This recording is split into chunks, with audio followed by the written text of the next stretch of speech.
If you're using CapCut on PC and want to change the language, you're in the right place. In this quick tutorial, I'll show you exactly how to switch the CapCut desktop language in just a few clicks. This is really useful if CapCut opened in the wrong language, if you want to use a different display language, or if you just need the interface to be easier to understand while editing. If this video helps, make sure to hit like and subscribe for more simple CapCut tutorials.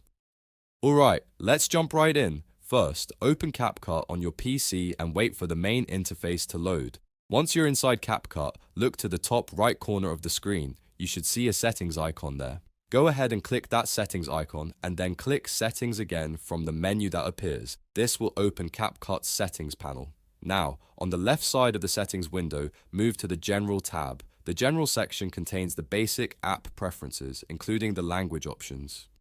Once you're in General, look for the language setting. Click the drop-down or selection box and choose the language you want CapCut to use. Take a moment to make sure you pick the correct one, especially if you're changing from a language you don't fully understand. After selecting your preferred language, click Save to apply the changes. CapCut may refresh or restart the interface after you save, and that's completely normal. Once it reloads, you should see the app displayed in your chosen language, and that's it. You've successfully changed the language in CapCut on PC. If this tutorial was helpful, don't forget to like the video, subscribe to the channel, and turn on notifications so you don't miss the next CapCut how-to guide. Thanks for watching, and I'll see you in the next one.